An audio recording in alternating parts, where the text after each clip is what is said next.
ഹരേ കൃഷ്ണ. ഇനി നമുക്ക് 44-ാമത്തെ ശ്ലോകം നോക്കാം.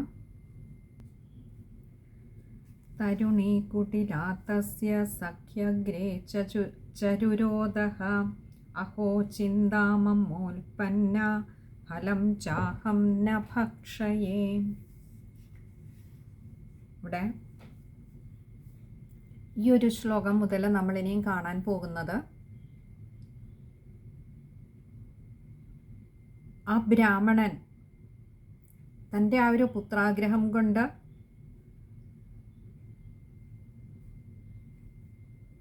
ആ സന്യാസിയിൽ നിന്നും സന്യാസിയുടെ കൃപയാൽ തൻ്റെ യോഗബലം കൊണ്ട് നേടിയെടുത്ത ആ ഫലം ഭക്ഷിക്കുവാൻ കൊണ്ട് കൊടുത്തിട്ട്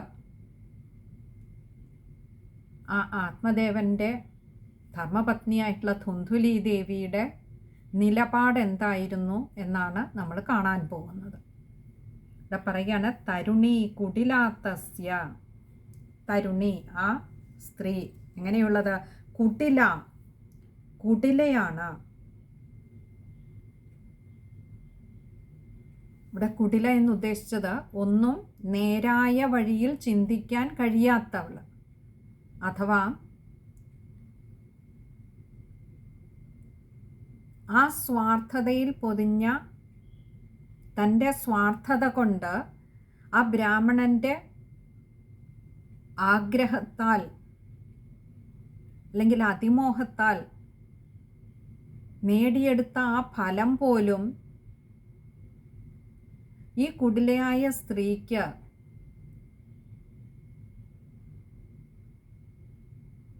അത് അംഗീകരിക്കുവാൻ കഴിയാത്ത ഒരു മാനസികാവസ്ഥ.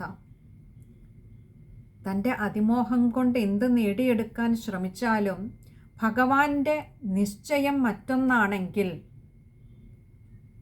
അതിനെ തടുക്കുവാൻ നമ്മുടെ സ്വാർത്ഥമോഹങ്ങൾക്കാവില്ല എന്ന് കൂടി ഇത് കാണിച്ചു തരികയാണ്. നോക്കൂ, ഇവിടെ ആ ബ്രാഹ്മണൻ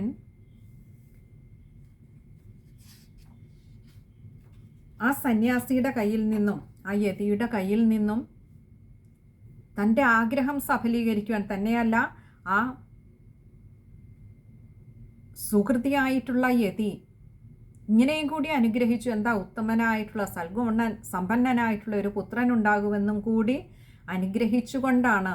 അതിന് കുറച്ച് കണ്ടീഷൻസ് പറഞ്ഞിരുന്നു, അതും നമ്മൾ കണ്ടിരുന്നു. എന്തൊക്കെ ചര്യകളാണ് ആചരിക്കേണ്ടത് എന്നും കണ്ടിരുന്നു. ഇവിടെ അത് കൊണ്ട് കൊടുത്തപ്പോൾ ആ കുടിലയായിട്ടുള്ള ധുന്ധുലി തസ്യ സഖ്യഗ്രേച രുരോദഃ. തസ്യ അവളുടെ, ഇവിടെ ആ ധുന്ധുലി ദേവിയുടെ സഖ്യഗ്രേ, സഖി അഗ്രയാണ് സഖ്യഗ്രേ. സഖി എന്ന് പറഞ്ഞാൽ തൻ്റെ കൂട്ടുകാരിയുടെ, അഗ്രേ എന്ന് പറഞ്ഞാൽ മുൻപിൽ, തൻ്റെ കൂട്ടുകാരിയുടെ മുൻപിൽ ചെന്ന് നിന്ന് ഒരു രോദഃ വളരെയേറെ സങ്കടപ്പെട്ട് കരയുവാൻ തുടങ്ങി.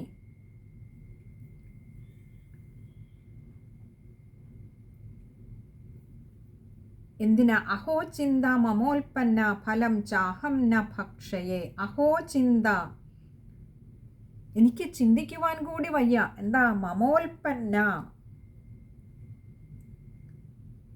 എനിക്ക് ഒരു സന്തതി ഉണ്ടാകുവാൻ പോകുന്നു, അതെനിക്ക് ചിന്തിക്കുവാൻ കൂടി വയ്യ.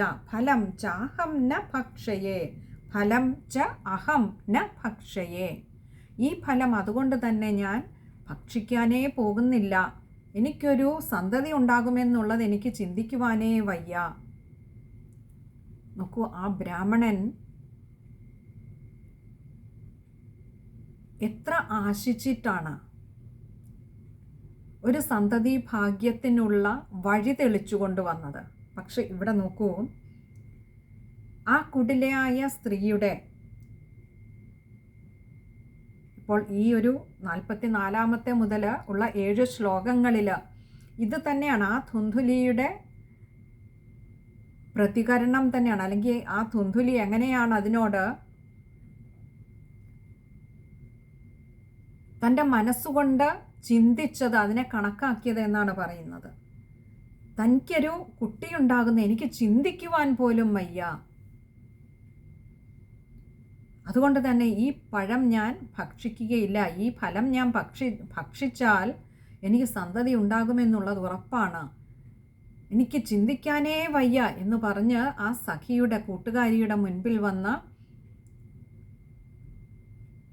വല്ലാതെ സങ്കടപ്പെട്ട് കരയുന്ന ധുന്ധുലിയെയാണ് ഈ ഒരു ശ്ലോകത്തിലൂടെ കാണിച്ചു തരുന്നത്. അതെന്തുകൊണ്ടാണ് അങ്ങനെയൊരു ചിന്ത വന്നത് എന്ന് തുടർന്നുള്ള ശ്ലോകങ്ങളിൽ നമുക്ക് കാണാം. അപ്പോൾ നമുക്ക് ആ ശ്ലോകം ഒന്നുകൂടി നോക്കാം. സാത്വികനായ ആ ബ്രാഹ്മണൻ്റെ ഭാര്യ ജനിച്ച കുലം അത് തന്നെ ആയിരുന്നുവെങ്കിൽ പോലും, ബ്രാഹ്മണ കുലമായിരുന്നിട്ട് പോലും സ്വഭാവം കൊണ്ട് കുടിലയായിരുന്നു, ദുർബുദ്ധിയായിരുന്നു, വക്രബുദ്ധിയായിരുന്നു ആ സ്ത്രീക്കുണ്ടായിരുന്നത്. അപ്പോൾ ജനിക്കുന്ന കുലത്തിൻ്റെ മഹത്വമല്ല, നമ്മുടെയൊക്കെ വാസനകളാണ് നമ്മുടെയൊക്കെ മഹത്വം നിശ്ചയിക്കുന്നത്. കുലം അതിനൊരു സാധ്യത മാത്രമാണ്. ഇവിടെ ബ്രാഹ്മണ കുലത്തിൽ ജനിച്ചു എന്നുള്ളത് വലിയൊരു അനുഗ്രഹം തന്നെയാണ്.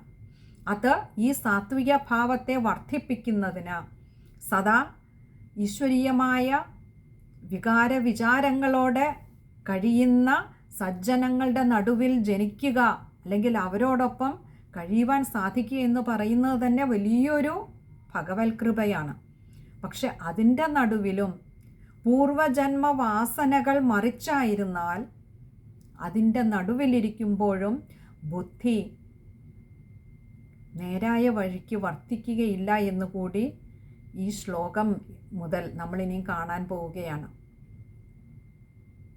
ബ്രാഹ്മണൻ്റെ സംസർഗമുണ്ടായിട്ടും ഉള്ളിലെ ആ ദുഷ്ടബുദ്ധിക്ക് മാറ്റം വന്നിരുന്നില്ല ധുന്ധുലിക്ക്. ഈശ്വരേച്ഛ എന്താണോ അതിനെ തടുക്കുക സാധ്യമല്ല. അതുകൊണ്ട് തന്നെ ഇവിടെ ബ്രാഹ്മണൻ ആ ഫലം കൊണ്ട് കൊടുത്തപ്പോൾ ബ്രാഹ്മണൻ്റെ ഉള്ളിൽ സ്വപ്നങ്ങൾ പൂവിട്ട് നിൽക്കുകയായിരുന്നു. ഇനിയും ഏതാനും മാസങ്ങൾക്കുള്ളിൽ തനിക്കൊരു ഉണ്ണിയെ കാണാനാകും എന്നുള്ള സ്വപ്നലോകത്ത് നിന്നും ഒരു പക്ഷേ ഈ തിരിച്ചറിവിലേക്ക് ആ സമയത്ത് ആ ബ്രാഹ്മണൻ എത്തുന്നുണ്ടായിരുന്നില്ല. പക്ഷേ ധുന്ധുലിയുടെ മനസ്സിൽ അങ്ങോട്ട് തീർച്ചപ്പെടുത്തി താൻ ഈ ഫലം കഴിക്കില്ല, കഴിച്ചാൽ തനിക്കൊരു ഉണ്ണി ഉണ്ടാകും, അതെനിക്ക് ചിന്തിക്കുവാൻ കൂടി പറ്റുന്നതല്ല. ഏതൊരു സ്ത്രീയുടെയും വലിയൊരു സ്വപ്നമാണ് ഒരു ഉണ്ണി ഉണ്ടാവുക എന്നുള്ളത്. പക്ഷെ ഇവിടെ ആ ധുന്ധുലി സാധാരണക്കാരായ സ്ത്രീകളിൽ നിന്നും ഭിന്നയായി തൻ്റെ കുടില ബുദ്ധിയോടുകൂടിയാണ് അതിനെയും നോക്കിക്കണ്ടത്. മാതൃത്വത്തിൻ്റെ ഊഷ്മളത,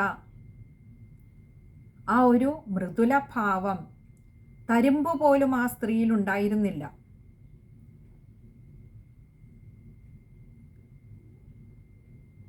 അത് വ്യക്തമാക്കുന്നതാണ് ഇനി തുടർന്ന് വരുന്ന ശ്ലോകങ്ങൾ. നമുക്ക് ഈ ശ്ലോകം ഒന്നുകൂടി നോക്കാം. തരുണീ കുടിലാത്തസ്യ സഖ്യഗ്രേ ചരുരോദഃ അഹോ ചിന്താമമോൽപ്പന്ന ഫലം ചാഹം ന ഭക്ഷയേ. ശ്ലോകം പൊതുവെ എളുപ്പമുള്ള ശ്ലോകം തന്നെയാണ്. ഇതിനകത്ത് ബുദ്ധിമുട്ടുള്ള വാക്കുകളൊന്നുമില്ല എന്നുള്ളത് കൊണ്ട് നമ്മൾ 45-ാമത്തെ ശ്ലോകത്തിലേക്ക് പോകുന്നു. ഫലഭക്ഷേണ ഗർഭസ്യാദ് ഗർഭേണോദരവൃദ്ധിത സ്വൽപഭക്ഷ്യം തതോ ശക്തിർ ഗൃഹകാര്യം കഥം ഭവേത്.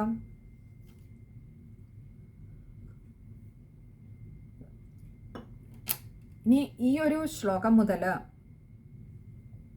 ആ ധുന്ധുലി എന്തുകൊണ്ടാണ് തനിക്ക് ഉണ്ണി ഉണ്ടാവുന്നതിനെക്കുറിച്ച് ചിന്തിക്കുവാൻ പോലും വയ്യ എന്ന് പറഞ്ഞതെന്ന് പറയാണ്. ഫലഭക്ഷേണ ഗർഭസ്യാത്, ഈ ഫലം ഭക്ഷിച്ചതുകൊണ്ട്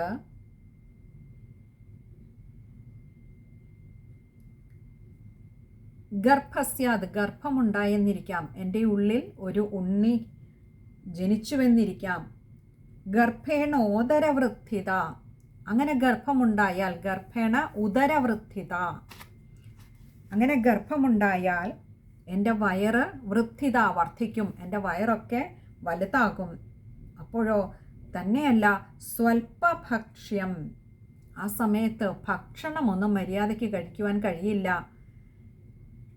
ശാരീരികമായ ബുദ്ധിമുട്ടുകൾ കൊണ്ട് ഭക്ഷണത്തിൻ്റെ അളവ് കുറയും. അപ്പോഴോ തതോശക്തിർഗൃഹകാര്യം, തതഹ അതുകൊണ്ട് അശക്തിർഗൃഹകാര്യം, ഗൃഹകാര്യം വീട്ടുജോലികൾ ചെയ്യുന്നതിന് അശക്തയായി മാറും. അപ്പോൾ കഥം ഭവേത്, ഈ അല്പഭക്ഷണം കഴിക്കുമ്പോൾ എനിക്ക് ശക്തി കുറയും. അങ്ങനെയാവുമ്പോൾ വീട്ടുകാര്യങ്ങളൊക്കെ കഥം ഭവേത്, എങ്ങനെയാണ് ചെയ്യുക? അതുകൊണ്ട് തന്നെ എനിക്കൊരു ഉണ്ണി ഉണ്ടാവുന്നതിനെക്കുറിച്ച് ചിന്തിക്കുവാൻ പോലും വയ്യ. അവിടെയും അന്നവിചാരം മുന്നവിചാരം, തനിക്ക് ഭക്ഷണം മര്യാദയ്ക്ക് കഴിക്കാൻ കഴിയില്ലല്ലോ എന്നുള്ള ദുഃഖമാണ്, ആ സ്വാർത്ഥത അപ്പോഴും ആ വാക്കുകളിൽ അങ്ങനെ നിഴലിച്ചു നിൽക്കുകയാണ്. ഞാൻ എൻ്റെ സുഖം, അതിനപ്പുറം കുട്ടിലയായ ആ സ്ത്രീക്ക് തനിക്ക് പിറക്കുവാൻ പോകുന്ന ഉണ്ണിയെക്കുറിച്ചുള്ള ഒരു മാതൃഭാവം ഒട്ടും തന്നെയും ഉണ്ടായിരുന്നില്ല. എത്രമാത്രം കഠിന ഹൃദയയാണ് ആ ധുന്ധുലി എന്ന് ഈ ഒരു ശ്ലോകം മുതൽ നമുക്ക് മനസ്സിലാക്കാം. ആ കുടില എന്ന വാക്ക് വളരെ ആപ്റ്റാണ്, അല്ലെങ്കിൽ വളരെ പരിപക്വമായിട്ടുള്ള ഒരു വിശേഷണമാണ് ധുന്ധുലിയെ സംബന്ധിച്ചിടത്തോളം ഇവിടെ വ്യാസഭഗവാൻ പ്രയോഗിച്ചിരിക്കുന്നത്.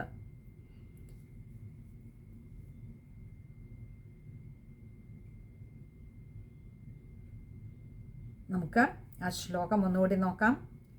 ഫലഭക്ഷേണ ഗർഭസ്യാദ് ഗർഭേണോദരവൃദ്ധിത സ്വൽപഭക്ഷ്യം തതോ ശക്തിർഗൃഹകാര്യം കഥം ഭവേത്. ഇവിടെ വായിക്കുമ്പോൾ ശ്രദ്ധിക്കേണ്ട കാര്യങ്ങൾ, ഗർഭേണോദരവൃദ്ധിത, ഗർഭേണ ഉദരവൃദ്ധിതയാണ്. പിന്നെ അടുത്ത തതോ ശക്തിർ, അവിടെ ഒകാരം നീട്ടിയെടുക്കുക, വിശ്ലേഷണമുണ്ട്. അശക്തിർ ഗൃഹകാര്യം, അത് ചേർത്ത് തന്നെ വായിക്കുക. ഇനി അടുത്തത് 46-ാമത്തെ ശ്ലോകമാണ്. ദൈവാത്ഘാടീ വ്രജേത് ഗ്രാമേ പലായേത് ഗർഭിണീ കഥം ശുകവന്നിവസേത് ഗർഭസ്ഥം കുക്ഷേ കഥമുത്സൃജേത്. ഇവിടെ പറയുകയാണ് ദൈവാത്ഘാടീ വ്രജേത് ഗ്രാമേ. ദൈവാത്, ഇവിടെ ദൈവാത് എന്നതുകൊണ്ട് ഉദ്ദേശിച്ചത് വിധിവശാൽ എന്നുള്ള അർത്ഥത്തിലാണ്. എന്ന് പറഞ്ഞാൽ ചില സമയത്ത് അങ്ങനെയാണ് വിധിയെങ്കിലോ അങ്ങനെ സംഭവിച്ചാലോ, എന്ത് ഘാടി എന്ന് പറഞ്ഞാൽ വണ്ടി, ഏതെങ്കിലും തരത്തിലുള്ള വണ്ടികളൊക്കെ, ഇത് നമുക്കറിയാം ഒരു ഗ്രാമമാണ്. വ്രജേത് ഗ്രാമേ, ഈ ഗ്രാമത്തിൽ വന്നാൽ, എന്നെങ്കിലും ഒരു വണ്ടിയോ മറ്റോ ഈ ഗ്രാമത്തിൽ വന്നാൽ, പലായേത് ഗർഭിണി കഥം, പലായേത് എങ്ങനെയാണ് ഓടി മാറുക? ആര്? ഗർഭിണി. ഈ ഗർഭിണിയായ ഞാൻ, എൻ്റെ വയറ്റിൽ അങ്ങനെ വലിയ വയറുമൊക്കെ വെച്ചിട്ട് എങ്ങനെയാണ് ഞാൻ ഓടി മാറുക? കഥം, എങ്ങനെയാണ് മാറുക? പിന്നെയോ ശുകവന്നിവസേത് ഗർഭസ്ഥം കുക്ഷേ കഥമുത്സൃജേത്. ശുകവന്നിവസേത് ഗർഭ, ആ ശ്രീശുക മഹർഷി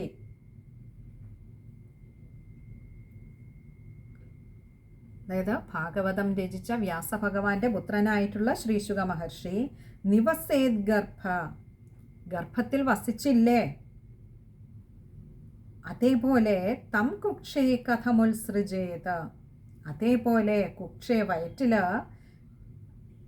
ഇനി എൻ്റെ ഉള്ളിലുണ്ടാകുന്ന ഉണ്ണിയും ഈ ഉദരത്തിൽ അതുപോലെ കഴിഞ്ഞാൽ, ഇവിടെ അങ്ങനെ പറയാൻ കാരണം ശ്രീശുക മഹർഷി 16 വർഷത്തോളം ഗർഭത്തിൽ കിടന്നുവെന്ന് പറയാറുണ്ട്. അപ്പോൾ അതേപോലെ ഈ ഉണ്ണിയെങ്ങാനും വന്നിനിയും 16 വർഷങ്ങൾ, അതേപോലെ ഇനിയും ദീർഘകാലം എൻ്റെ ഉദരത്തിൽ തന്നെ കിടന്നാലോ?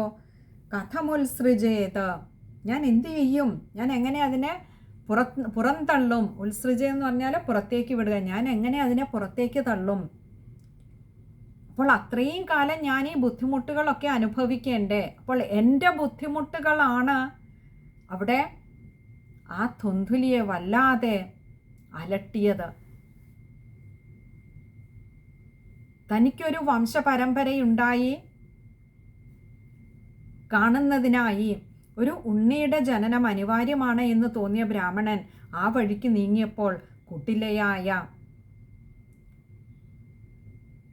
ആ ആത്മദേവന്റെ ധർമ്മപത്നി ധുന്ധുലി ദേവി ആ ഫലം ഭക്ഷിക്കുവാൻ തയ്യാറായില്ല. അതിന് പറഞ്ഞ കാരണമാകട്ടെ, എനിക്ക് ഈ ഫലം ഭക്ഷിച്ച് ഗർഭമുണ്ടായാൽ വയറുവല്ലാതെ വീർക്കും, വീർത്താൽ ഭക്ഷണം ശരിക്ക് കഴിക്കാനും ബുദ്ധിമുട്ടാവും, അപ്പോഴോ ശരീരം ക്ഷീണിക്കും, എനിക്ക് വീട്ടിലെ കാര്യങ്ങൾ ചെയ്യാൻ ബുദ്ധിമുട്ടാവും, പിന്നെയോ ഈ വഴിക്കെങ്ങാനും എപ്പോഴെങ്കിലും ഒരു വണ്ടിയോ മറ്റോ വന്നാൽ ഞാൻ ഗർഭിണിയാണെങ്കിൽ എങ്ങനെ ഓടി രക്ഷപ്പെടും?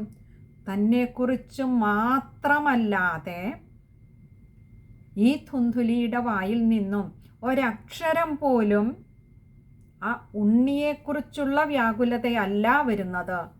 സ്വാർത്ഥമതിയായ ധുന്ധുലി തൻ്റെ സുഖം, തൻ്റെ സൗകര്യം, തൻ്റെ ആരോഗ്യം, തൻ്റെ ശരീര സൗന്ദര്യം ഇതിനെയൊക്കെ കുറിച്ച് മാത്രമാണ് ഇവിടെ വേവലാതിപ്പെട്ടുകൊണ്ടിരിക്കുന്നത് എന്ന് കാണാം. അതായത് സാത്വികതയുടെ നടുവിൽ കഴിയുമ്പോഴും പൂർവവാസന സ്വാർത്ഥതയിലൂന്നി നിന്നിരുന്നത് കൊണ്ട് തന്നെ സദാ ചിന്തകളും വാക്കും പ്രവൃത്തിയുമൊക്കെ ധുന്ധുലിക്ക് ആ സ്വാർത്ഥത നിറഞ്ഞതായിരുന്നു.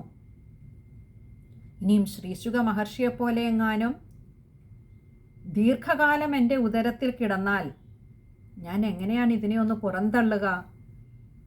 നോക്കൂ, അപ്പോഴും തന്നിൽ നിന്നും എങ്ങനെയെങ്കിലും പുറത്തേക്ക് തള്ളുവാനുള്ള ആ ഉള്ളിൽ കിടക്കുന്ന ഉണ്ണിയുടെ ചലനങ്ങളുടെ ഓരോ ചലനവും ഓരോ അമ്മയുടെയും നെഞ്ചിൽ സൃഷ്ടിക്കുന്ന കുളിര്, ആനന്ദത്തിമിർപ്പ്, അതൊന്നും ഈ ധുന്ധുലിക്ക് ചിന്തിക്കുവാൻ പോലും കഴിയുന്നില്ല. ചിന്തയിലേ ഇല്ല.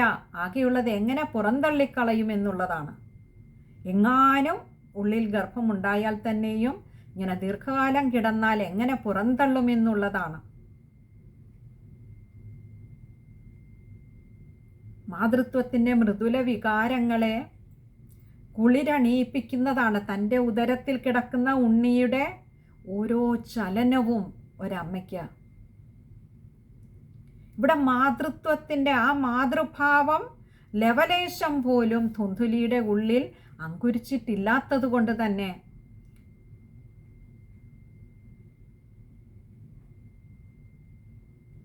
ആത്മദേവൻ എന്ന ബ്രാഹ്മണൻ എത്ര ആശിച്ചാലും വിധി മറിച്ചാണ് നിശ്ചയിച്ചിരിക്കുന്നതെങ്കിൽ അതങ്ങനെ തന്നെയേ സംഭവിക്കൂ എന്ന് കാണാം. ഇത് തന്നെ ആ യതി എന്ന സന്യാസി മുന്നേ പറഞ്ഞു കൊടുത്തിരിക്കുന്നു. ഇത് കർമ്മഫലമാണ്, അതിനെ തെറ്റിക്കുവാൻ നോക്കണ്ട, ഇത് വിധിയാണ്. പക്ഷെ എന്നിട്ടും അടങ്ങാതെ തൻ്റെ ആ ഒരു അതിയായ മോഹം നിമിത്തം ആ സന്യാസിയോട് നിർബന്ധം ചെലുത്തി ഫലവും വാങ്ങി വന്നപ്പോഴും വിധി ബ്രാഹ്മണൻ അനുകൂലമായിരുന്നില്ല. അപ്പോൾ നമ്മൾ ഏതൊക്കെ വിധത്തിൽ വിധിയെ മറികടന്നുകൊണ്ട് നമ്മുടെ ഇഷ്ടാനിഷ്ടങ്ങൾക്കനുസരിച്ച് നമ്മുടെ കാര്യങ്ങളെ ചലിപ്പിക്കാമെന്ന് വിചാരിച്ചാലും ഈശ്വര നിശ്ചയം മറ്റൊന്നാണെങ്കിൽ ആ നിശ്ചയത്തെ ഇല്ലാതെയാക്കുവാൻ നമ്മൾ ഏതൊക്കെ വഴിക്ക് നേടിയാലും സാധ്യമല്ല.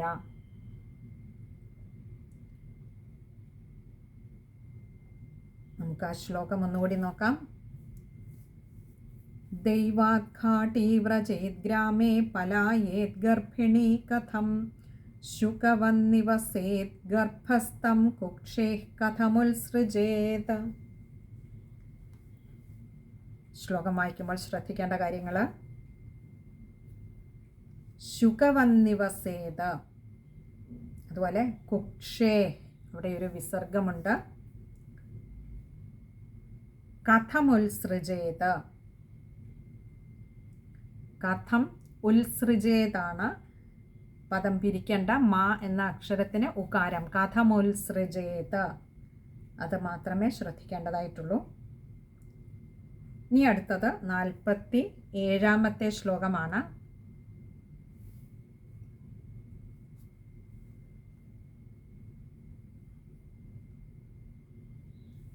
തിര്യക്ചേദാഗതോ ഗർഭസ്തദാ മേ മരണം ഭവേത് പ്രസൂതൗ ദാരുണം ദുഃഖം സുകുമാരീ കഥം സഹേം.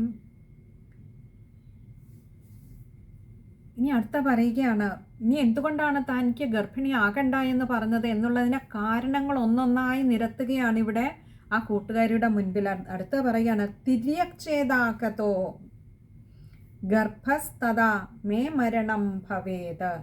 തിര്യക്ക്, അതായത് നമ്മൾ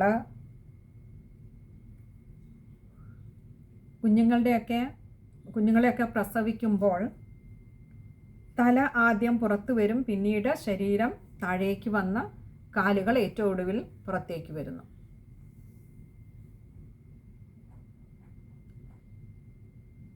ഏതെങ്കിലും കാരണവശാൽ ശിശുവിൻ്റെ സ്ഥാനം വയറ്റിൽ കുത്തനെ അല്ല വിലങ്ങനെ ആയാൽ, അഥവാ വെർട്ടിക്കൽ അല്ല ഹൊറിസോണ്ടലായിട്ട് വന്നാൽ, ഇവിടെ അതാണ് പറഞ്ഞത് തിര്യക്കുകളെ പോലെ, അതായത് പക്ഷികളെ പോലെ ഭൂമിക്ക് ഹൊറിസോണ്ടലായിട്ട് സഞ്ചരിക്കുന്നവയാണ് തിര്യക്കുകൾ. അതേപോലെ വയറ്റിൽ ഹൊറിസോണ്ടലായിട്ടാണ് അത് കിടക്കുന്നതെങ്കിൽ, അതിൻ്റെ സ്ഥാനം ശരിയല്ല എങ്കിൽ ഗർഭസ്തദാ മേ മരണം ഭവേത്. ഈ ഉണ്ണി തൻ്റെ വയറ്റിൽ അങ്ങനെ വിലങ്ങനെ കിടക്കുകയാണെങ്കിൽ, കുറുകെ കിടക്കുകയാണെങ്കിൽ, കുത്തനെ അല്ല എങ്കിൽ, അതിൻ്റെ സ്ഥാനം ശരിയല്ല എങ്കിൽ, അങ്ങനെ പ്രസവമെടുക്കുമ്പോൾ തഥാ മേ മരണം ഭവേത്, തഥാ അപ്പോൾ മേ മരണം എൻ്റെ മരണം ഭവേത് ഭവിക്കുമല്ലോ, അതായത് ഞാൻ മരിച്ചു പോകുമല്ലോ, കുഞ്ഞിൻ്റെ സ്ഥാനമെങ്ങാനും എൻ്റെ വയറ്റിൽ തെറ്റിപ്പോയിട്ടുണ്ടെങ്കിൽ ആ പ്രസവ സമയത്ത് എൻ്റെ മരണം സംഭവിക്കുമെന്നുറപ്പല്ലേ. പ്രസൂതൗ ദാരുണം ദുഃഖം സുകുമാരീ കഥം സഹേ. പ്രസൂതൗ ദാരുണം ദുഃഖം. ഇനി പ്രസവിച്ചു എന്ന് തന്നെ ഇരിക്കട്ടെ,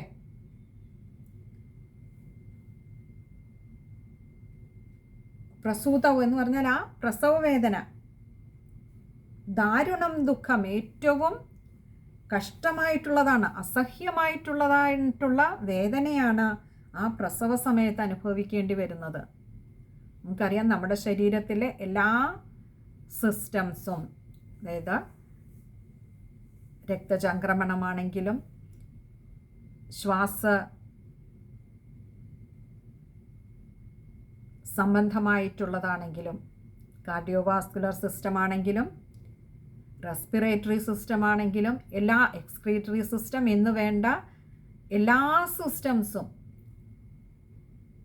ഒന്നിച്ച് ഇൻവോൾവ് ആകുന്ന, ഉൾക്കൊള്ളുന്ന, അല്ലെങ്കിൽ അതിനെയൊക്കെ ഒരേപോലെ ബാധിക്കാവുന്ന, അല്ലെങ്കിൽ ഇതെല്ലാം ഉൾക്കൊള്ളുന്ന, ഇതെല്ലാം ഒരേ സമയം ഒന്നിച്ച് പ്രവർത്തിക്കേണ്ടി വരുന്ന ഒരേ ഒരു പ്രക്രിയയാണ് പ്രസവം എന്ന് പറയുന്നത്. മറ്റൊരു പ്രക്രിയയിലും, മനുഷ്യ ശരീരത്തിൻ്റെ മറ്റൊരു പ്രക്രിയയിലും ഇത്രയേറെ നമ്മുടെ ശരീരത്തിലെ സിസ്റ്റംസ് എല്ലാം ഒരേപോലെ ഇൻവോൾവ് ആകുന്നില്ല. ഒരു പ്രസവത്തിൽ മാത്രമാണ്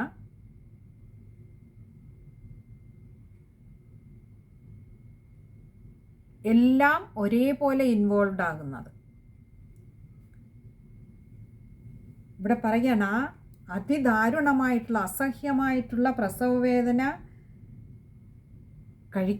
അത് സഹിക്കേണ്ടി വരുന്നത് വലിയ കഷ്ടമാണ്. കാരണം അത്രമാത്രം സഹിക്കാൻ പ്രയാസമുള്ളതായിട്ടുള്ളതാണ് പ്രസവ വേദന. അങ്ങനെയുള്ള ആ വേദന സുകുമാരി കഥം സഹേ. സുകുമാരി സുന്ദരിയായിട്ടുള്ള ഞാൻ തന്നെ പറയുകയാണ്, കഥം സഹേ, എങ്ങനെയാണ് സഹിക്കുക ഈ ദുഃഖങ്ങളൊക്കെ? ഇഞ്ചിഞ്ചായി കൊത്തി നുറുക്കുന്ന പോലെയുള്ള വേദനയാണെന്ന് കേട്ടിരിക്കുന്നു.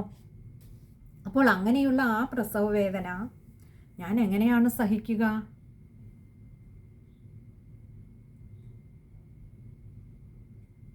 ഇങ്ങനെ കാരണങ്ങൾ ഒന്നൊന്നായി നിരത്തിക്കൊണ്ടിരിക്കുകയാണ് ഇവിടെ ആ കുടിലയായ സ്ത്രീ.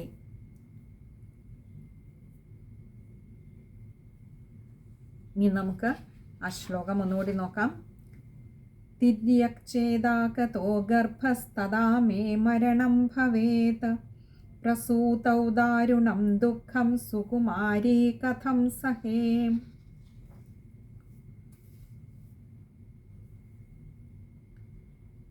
ഇനി അടുത്തത് 48-ാമത്തെ ശ്ലോകമാണ്. അത് നമുക്ക് അടുത്ത സത്സംഗത്തിൽ കാണാമെന്ന് കരുതുന്നു. ഹരേ കൃഷ്ണ.